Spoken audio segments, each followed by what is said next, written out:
I'm here at Illuxcon with Dan Chudzinski. That's correct. Is that correct? Okay. Thank you for speaking with me. Thanks for coming. I'd like to start by asking, is there an artwork here you're most proud of?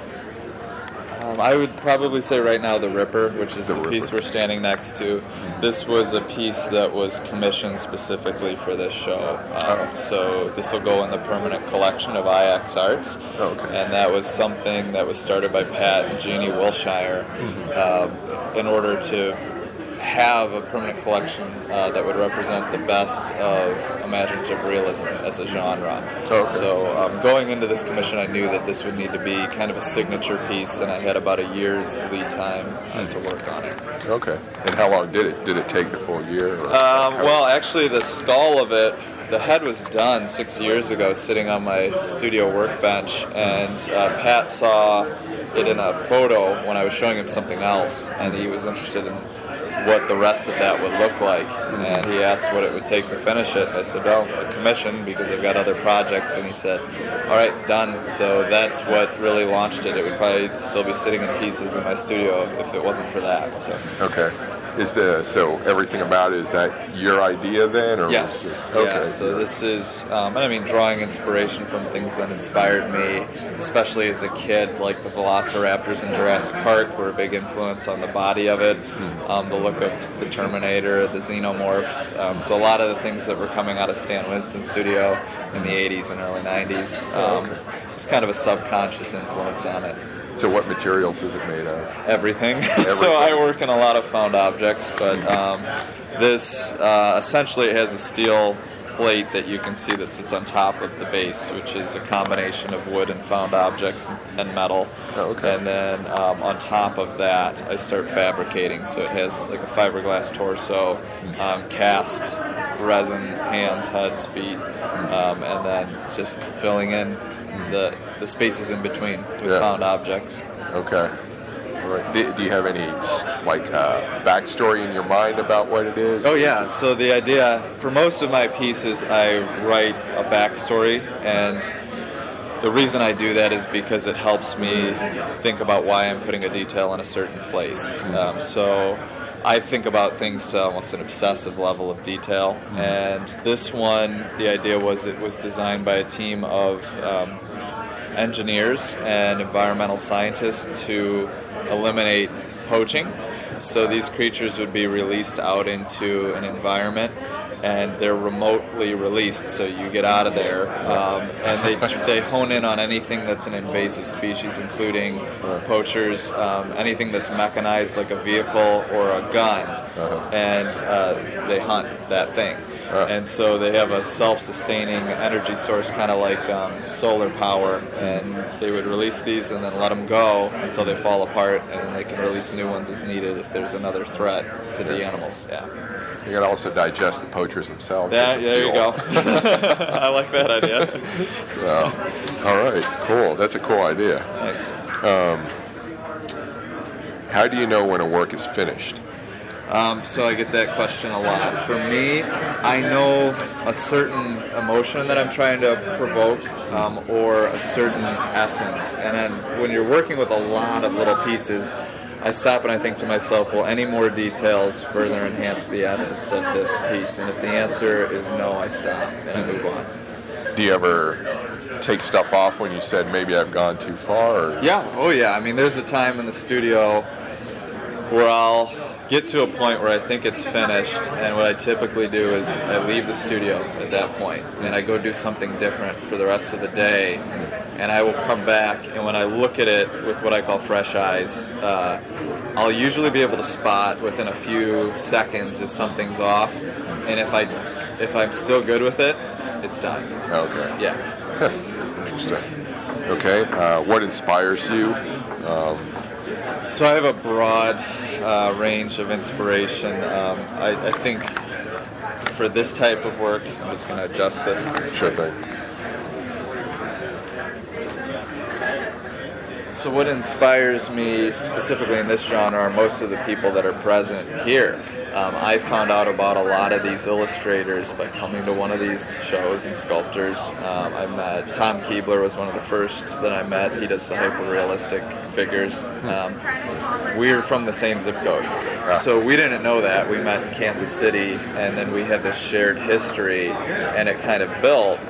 And we keep in contact. When I say we, it's kind of collectively all of these artists, and that influences our work. So we have this wonderful exchange.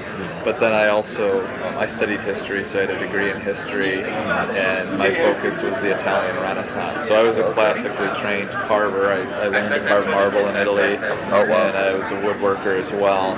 And a taxidermist earlier in my career. So I blend all of those things into my work, which I feel like gives it a voice that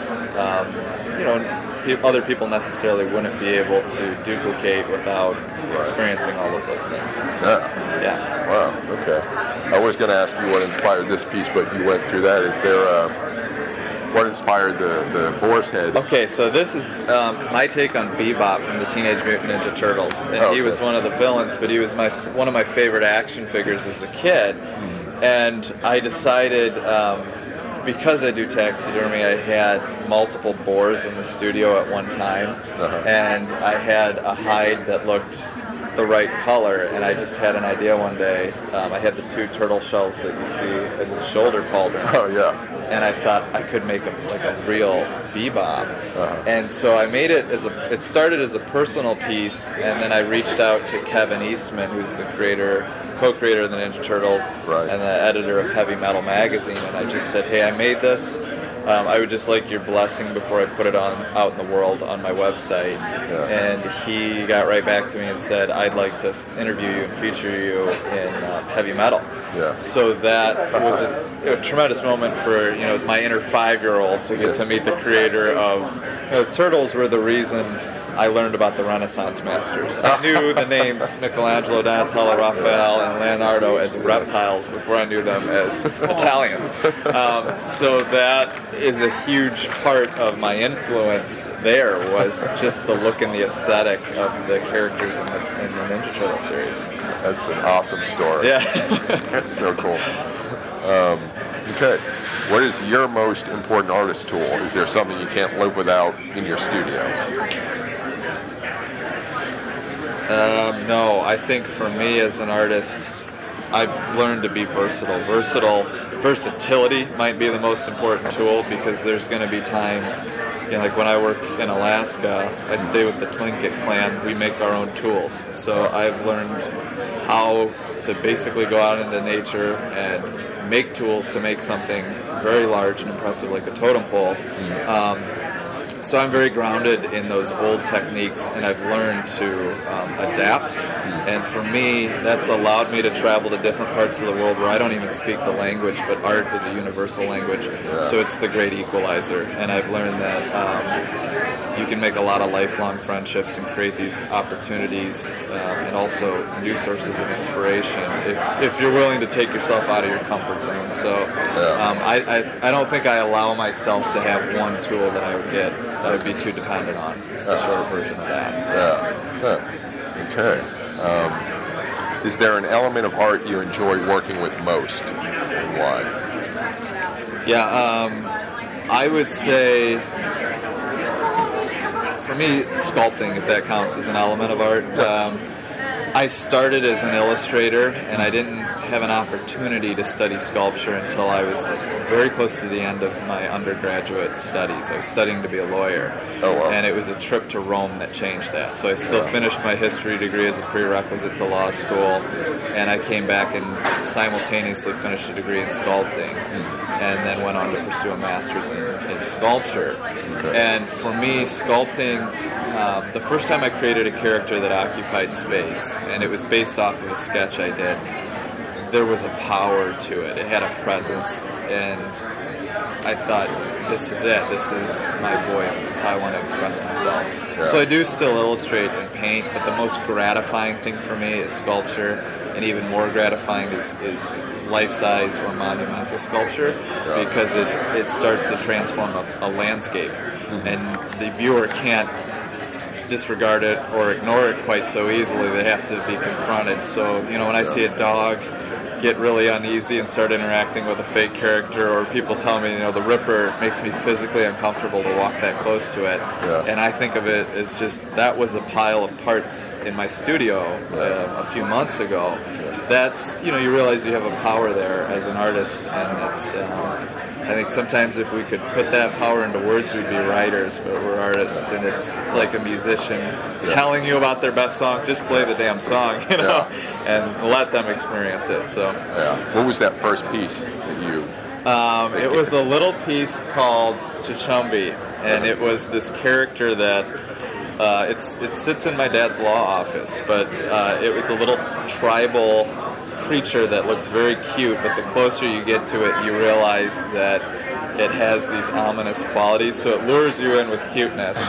And it actually is wearing my wisdom teeth around its neck as a pendant, so that's where those ended up. That's a cool use of those. Yeah, and that one had like punched in hairs and whiskers, and it's very crude by the standards of what I can do now, but that was the impetus of playing around with mixed media in a big way. So.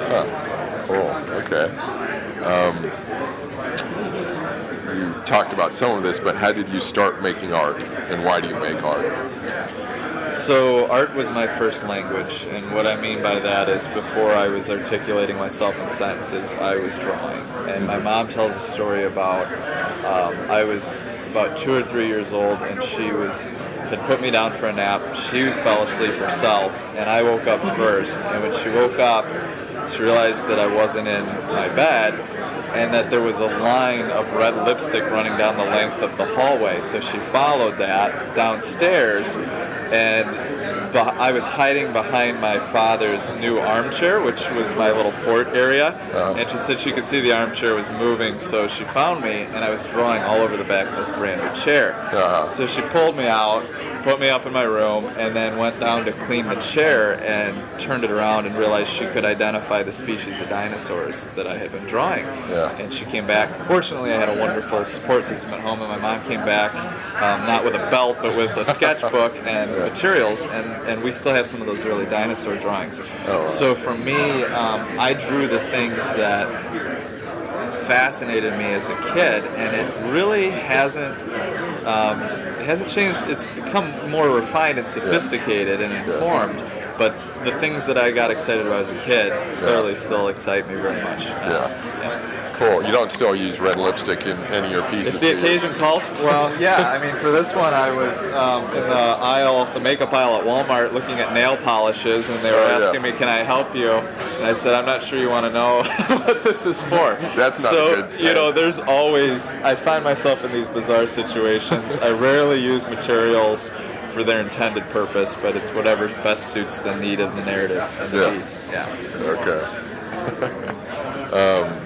What role does the artist have in society? I think the artists in society, in the world of imaginative realism specifically, because art is it's a language, it's a form of visual communication, but there are many dialects, and it's difficult for an artist to try to have too many voices. Some do, but I think as a fantasy artist, we have this potential to show people a world that can only exist within the mind of an artist, and if we don't take the time to create that, it dies within us. And you look at things like right now Game of Thrones, or Disney's having their renaissance where they're doing live action, and you realize there's a very real need for fantasy in the world and for imagination, and what I think that is an escape sometimes from the seriousness of the world, or it can also be a veiled commentary on what's happening in the world. And that's nothing new. That's been happening ever since people have made art. But for us, I know it's a tremendous release. It's, like I said, it's our most powerful voice to express ourselves. Okay. What movies, books, or other artwork in science fiction or fantasy have inspired you? And you've mentioned a few, but... Oh yeah, that's an ongoing list that gets added to daily. So, let's see, movies, books. That's tough to sum up. What's I would popping say in your head right now? there's a project that I'm working on right now that it draws upon a lot of my sources of inspiration, and it's becoming a feature film. But this started as an independent film project called The Niño, and it's directed by my friend Miguel Ortega and Tran Ma, his partner. And it's the story. It's basically Indiana Jones meets 20,000 Leagues Beneath the Sea. So it was the story of this man who was a hunter that he would go out and shoot these animals for museums like the Chicago Field Museum. And he's based off of a real historical character named Charles Akeley who did that. And he served as Roosevelt's guide. But he was horribly conflicted about the fact that he's having to kill these animals that he's, like in the case of the mountain gorilla, he was the first white person to see a gorilla, and it charges him and he has to shoot it and then stuff it for a museum. Yeah. And he hated the fact that in order to educate and in order to help conserve these things, he had to kill one. Right. And so the movie's about a man that gets commissioned to go out and kill a mermaid, a niño, which is the Japanese word for it. And in the tradition, if you kill one and you eat the flesh, you become immortal, but at a cost. And so he's commissioned by a very affluent, eclectic collector, and it's the story of his hunt for this thing, and it's kind of a Faustian tale. You sell your soul to create something or to kill something beautiful that you love. Yeah. I was pulled into the project. It had already been funded on Kickstarter, and I saw the look and the aesthetic of the film, and it felt like something I had already been designing for a lot of my life. So I sent the director an email, and I just sent him pictures of my house and some of these things that he was making digitally. I said, if you ever want the real things, give me a call. And he called me 5 minutes later, and he said, I feel like we were separated at birth. We became fast friends. He asked me to do some designs for the film, and I did, and we're actually today at 3 o'clock I'll be presenting that for the first time outside of a film festival, the 27-minute short film that led to what's now becoming a feature film. And so I'm going to be doing some of the design work for the look of the world of the Niño, or whatever they call it when they make it a big film.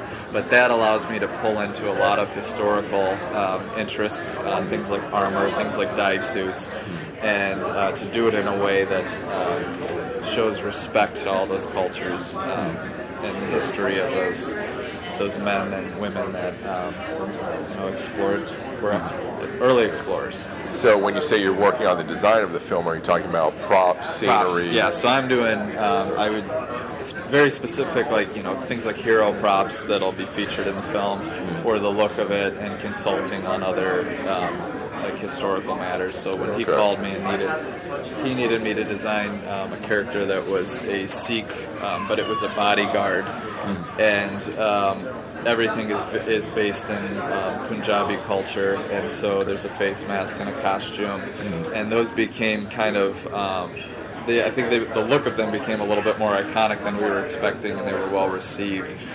So that is leading to other fun projects, and I don't know a lot about it at this point, and I can't say more about the stuff that I do know. But yeah, that right now for me is a chance to take things from sculpture to these living, breathing actors on screen, and all of my work is narrative driven. So I think film was a natural progression. To do it on a much larger scale. Definitely. Have you ever visited the Weta workshop in New Zealand? I know a lot of the Weta guys, but I've never been out to New Zealand, so that is on my list of places to do.